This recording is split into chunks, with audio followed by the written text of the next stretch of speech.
effect on how the university was going to be allocating money, $5 million for over 10 years. What did you do in that campaign? I coordinated it. Well, I know. No, not what did you do, but what was that campaign? Like, like what was the campaign? Right. I mean, it was like a couple-step process. So first it was getting student stories. So through Get Help UMD, and we got about 100 students to give their stories, talking about, I'm on the wait list, I'm suffering right now, or I was suffering, finally got help off campus. And then it was the 3 op-eds in the Diamondback, and then it was presenting all of that to the administration. What are they? In a really politically timely time. What were they? So what were these stories about? Well, one girl wrote in and talked about how she was on the wait list for a couple of weeks. And during that time, mental health, it gets progressively worse. So she was at a point where she was starting to harm herself.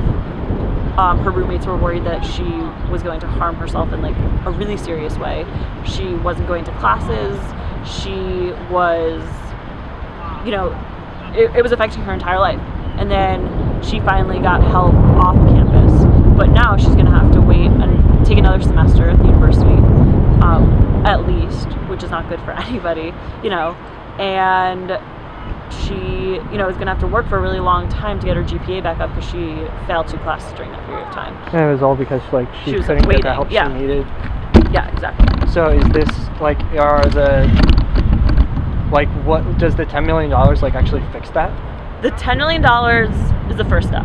Right. And that's why I think it's so encouraging, because we have shown that we can have an input in this conversation about mental health, which is a problem all across the country, not just at UMD.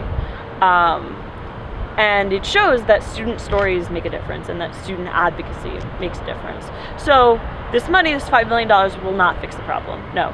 But it will add staff to hopefully reduce those wait lists. Mm-hmm. And show really definitively that more funding for more staff means shorter wait lists, which means healthier students and, more well students. It's awesome. What? It's actually really cool. Yeah, well, and the other awesome thing is now, if we can make a really good case for this year, how the money that we've invested as a university has made such a difference for our students, we can then start going after state money and saying, hey, listen, we've invested some of our own money here, the state should be investing in the well-being of our students. And that can benefit not only students here at College Park, but students all across the system and all across the state.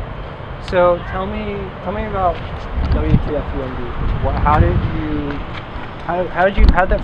How'd that idea first get started? One half step back.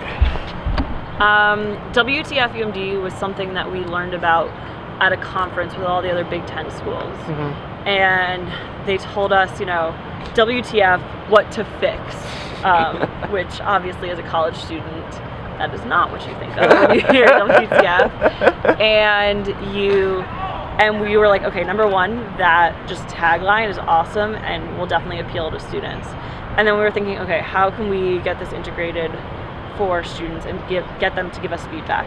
So started the Facebook page. It blew up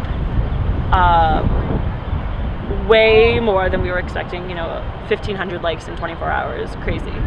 But not only, the important part, not only were students giving their input and telling us what they thought, but university departments were checking the page. So it created this direct link between students and the administration, which has really never happened before. Are they actually checking the page and then fixing stuff from it? Yes.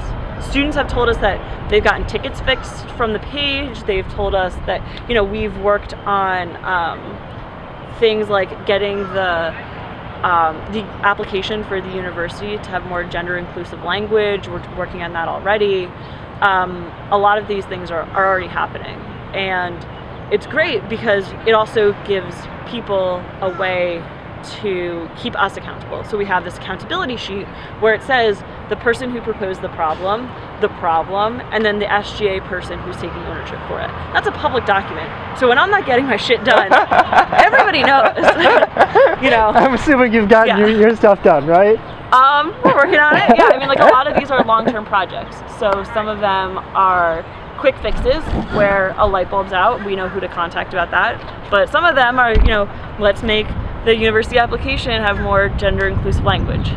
That is a long-term project. Right. You know, fixing textbook prices, that's a long-term project. Making sure that students have a place to practice their music even if they're not music majors, that's also another really big thing. Hearing that elevators and benches, never thought that that was going to be a really hot topic. I think that's like the number one thing that we've heard, that elevators are slow or broken and that we need more benches around campus. So those are, I would say, pretty quick fixes. So tell me, like, so